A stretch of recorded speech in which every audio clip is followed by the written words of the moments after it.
So how do you make sense of this well, return of Team America, as you say, or the direction of Trump or the United States now? Is this simply more of the same, but with different branding that is shedding this whole liberal democratic uh, well, guys for legitimacy or respectability, or do you see something very different taking place? Given that, well, many fear that the relative power in the world could be of the United States could be in decline, or is this just how are you assessing, I guess, the larger direction of world order based on what you see now from the Trump administration and yeah, where it might go next?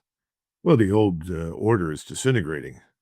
Even the dumbest politician in Washington is aware of that. What they aren't aware of is that you can't put it back together again. That's the problem. There are too many people who are betting heavily on American military power as a means of piecing back together again the so-called post-war liberal international order. It's not going to happen. And our financial position is so fragile.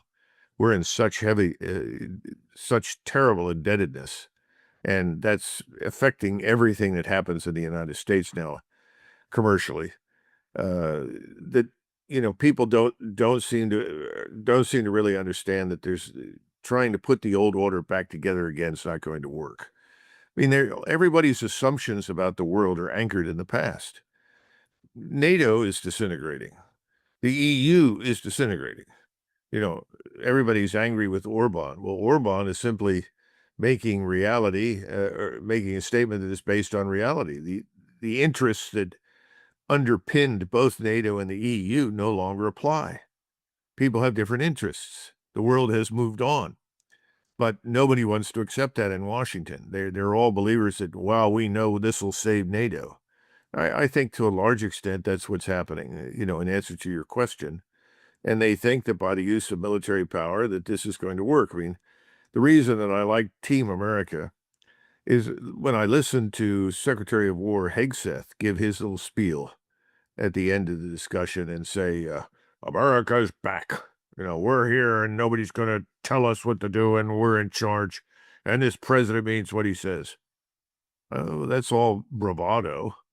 And that will go down well with a lot of people in the United States who'll say, I'm glad we're being tough on those Venezuelans. I'm glad we're being tough on those Russians. It's about time. But it's all bluster and nonsense.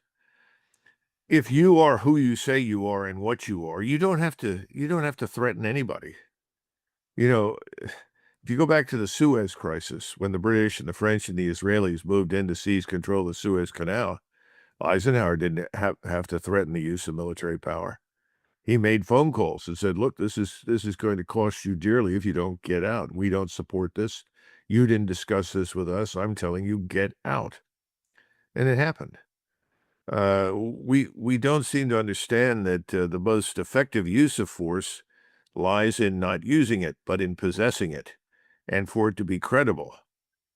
All we've done is sort of taken somebody in the first or sixth grade, first grade or second grade at recess and told the high school football team, go down there and beat the crap out of these kids in elementary school and bring them into order. Tell them to realign, do what we're telling them. Well, the high school football team has no difficulty dealing with people in elementary school. So we didn't have much difficulty dealing with Venezuela. It's the same principle. But it's all nonsense, and I think, unfortunately, we're on this track. And President Trump has fallen victim to it. It's back what I said before. My great fear is that we'll put ourselves into a position where we go in and we take casualties, where we're soundly defeated in some demonstrable way, and everyone is shocked because we've gotten everybody accustomed to sort of suppressing weak opponents and suffering very few casualties. So that's one problem. The second problem that you're mentioning is there is no strategy per se. This was a target of opportunity, and everybody had some reason to go in there. What they don't have is a way to stay and make it work. And I don't see that happening anytime soon. Yeah, it's funny when you see different American leaders always insist that we've never been more powerful. It's a bit like the European leaders saying, reminding everyone what wonderful values they stand for. I mean, if you have to remind someone all the time, then there's probably some insecurity going on. By the But way, Lord Salisbury, who was a prime minister of Great Britain around the turn of the century, I'm talking about 1900, he once said, if my generals and admirals were allowed to do it, they would garrison the space between Earth and the moon on the grounds that there was a threat. In other words, we're in that same position right now. And the truth was that in 1900, Britain was more secure than it had ever been in its history. There was no reason to spend as lavishly as they did on the military. We have the same condition here. Our problems are all internal to the United States and on our borders. There's no real reason for us to go anywhere to do anything militarily. But this is part of the game that is played. Some people call it late stage empire behavior. So back to your original question, are we in decline? I think it's pretty clear that we are. Are we headed to the graveyard? Are we finished as a great power? No, of course not. But there's a failure to understand there are cycles. If you overspend, if you engage in imperial overstretch and your economy suffers and you mismanage it, you're going to decline. You're going to go into a slump, and that's where we're headed. Is that slump permanent? Certainly not. Will we be back? Of course. But no one wants to admit this in Washington. And so we're spending money we don't have, printing money that has no value. We're debasing the currency. We're making matters worse. And we're adding to the numbers of people in the world who dislike us unnecessarily. well, it often seems as if the big source of many of the wars we have today would be this transition we're currently in between two world orders, that the hegemonic era is over, and we now see a shift towards multipolarity. At the beginning of the Trump administration, we had the interview with Marco Rubio, which made the point that, well, unipolarity was a temporary condition, it's now over. Do you see the Trump administration making its peace with being one among many great powers, or do you see this essentially being part of or guided by the desire to, I guess, fight multipolarity and restore the hegemon? I think the Trump administration and its leadership understands the futility of going to war with Russia over Ukraine. They recognize that that's a losing proposition. They recognize that the Europeans have the wherewithal to defend themselves, and they are increasingly interested in seeing the Europeans take responsibility for their own defense. I think that privately, no one at the top of the Trump administration believes that Russia wants to march on Europe. In other words, march through Ukraine, cross the Polish border, and go all the way to Berlin or Paris. That's all nonsense, and I think they understand that. At the same time, I think they also understand the futility of going to war with China over Taiwan. The outcome there would be even more terrible than what we've seen in Ukraine. I think they understand that. And Trump is enough of a businessman to know that he really does want to do business with China. It's impossible in today's world. China has been producing, 50% of the global GDP.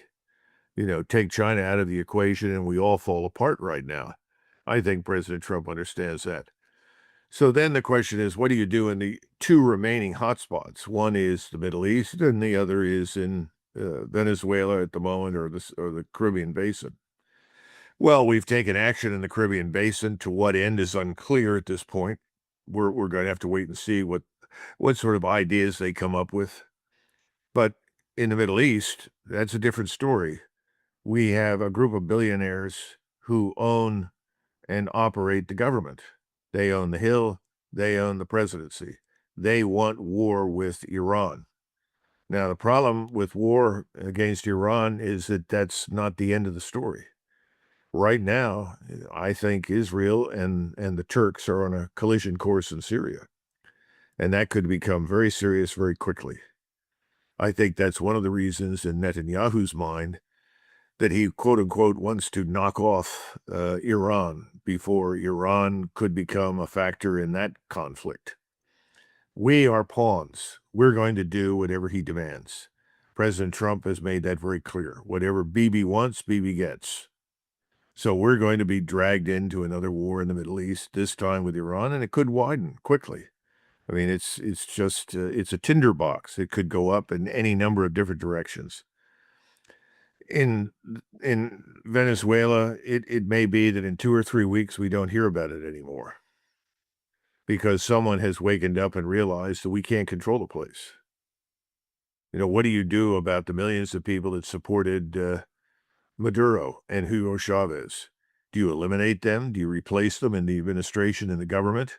We tried to do that when we set out, according to Wolfowitz, to quote unquote denazify Iraq, because suddenly, you know, the Baathists were effectively Nazis. Well, that didn't work out very well. That cost us trillions. It made a mess of the Middle East. So arguably, Israel is now less secure than it's ever been as a result of all the actions we've taken and the actions we've taken in concert with them. So I think maybe in 2 or 3 weeks, we'll know, if we don't hear much about Venezuela, that we're not going to go into Venezuela. And contrary to what Secretary Rubio hopes, he may not end up as the viceroy of Central America. Because remember, in the back of his mind, he wants most of all to sort of liberate Cuba. That's his pet project. And if we can liberate Cuba and Nicaragua and Venezuela, then we can liberate Colombia. Interestingly enough, nobody talks about Mexico, which is the principal source of our problems, and the drug cartels there is very strange. That's going to come back to haunt us. We're going to end up in a war with the cartels in Mexico. In fact, we are at war with the drug cartels in Mexico, but we don't talk about it, but we are. And it's going to get a lot worse. So that's going to happen. The war with Iran is going to happen, and we could see this war widen to include the Turks. And we know that when they bomb Iran, they'll bomb Lebanon, they'll resume killing people in Gaza. All of this will recommence. The difference this time around is that I think the region is more prepared for it, particularly in Turkey and Iran. So that I think will become the focal point, whether we like it or not Latin America. Well, you can add many more uncertain variables here, though. That is, first of all, we have other great powers who see primarily China and Russia, who doesn't want to see Iran fail. Of course, there they would do more to defend as opposed to creeping up into America's backyard in Venezuela. But also, the United States could face, along with Europeans, a massive economic crisis in the near future. Do you see the possibility of these things, well, I guess, clashing, coming together? Well, a perfect storm would be a bankruptcy in Europe and the United States, along with the outbreak of war in the Middle East in a major fashion.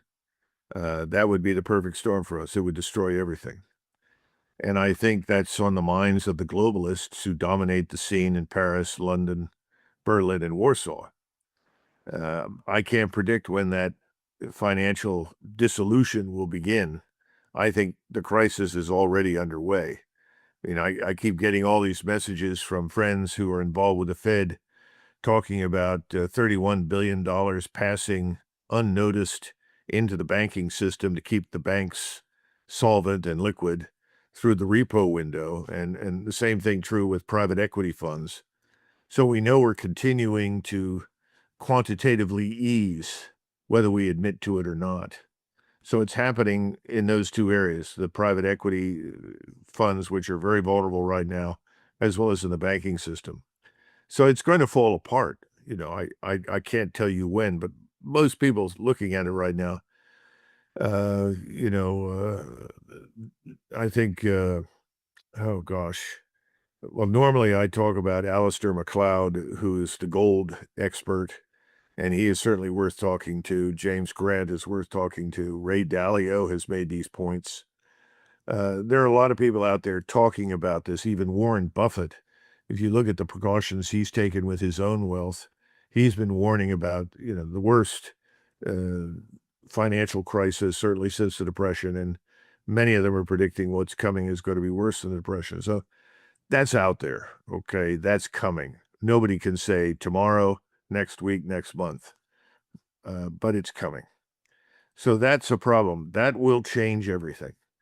And in fact, privately, several people that have looked at us and our sort of, what's the right word, reckless behavior in the world, on the world stage, are seeing this as perhaps the thing that will save the United States from itself, bankruptcy. That could well turn out to be the case. But at the same time, you're right. Great powers are interested in what happens in the Middle East. They're very interested. The whole BRICS conglomerate is interested in what happens in the Middle East. Venezuela is a very small portion of what BRICS is going to become in the future. But Iran is different. The Persian Gulf is different. Central Asia is different. The Belt and Road, all of these things play into it. So I think you're 100% right. I would prefer to see the bankruptcy happen outright first, because that would operate as a constraint on our foolishness. But it may not work that way. Yeah, well, that's why I don't like the idea of Venezuela today and Iran tomorrow, because Venezuela is kind of micro-militarism. It's an easy target right on the U.S. border, and no one will interfere. Iran is a huge military power with close ties to other great powers in the region. They're willing to operate. So there's always problem with military, I guess, mission, which is too successful. It tends to embolden, and yeah, that becomes a problem as well. So. Well, remember something else, and I'm sure you've seen this. MI6, CIA, and Mossad have been working overtime through the mainstream media in the West to create the illusion that Iran is about to implode internally, that revolution is imminent, that the leadership of the country are preparing to flee and fly to Moscow and all this sort of business. It's not true. If anything, what's happening inside Iran is a healthy thing, because you have a confrontation between reformers and conservatives. And I think the ultimate outcome will be that Iran will continue to develop positively in the future. It will evolve away from this state that was founded 40 years ago. That's underway. It's only going to continue. But Iran itself is united nationally against the external enemy, namely Israel and the United States. And no one should doubt that. So I hope, if your audience in Europe is being treated to the same nonsense that we are in the media, they should understand that. Iran, as you say, is not going to be easy pickings. And my great fear is that in a situation where Israel becomes frustrated, they would turn to the use of a nuclear weapon. I hope not. Yeah. Well, Colonel, as always, thank you, and yeah, Happy New Year's. Yep, that's right. Happy New Year to you and everyone. Thanks, Glenn.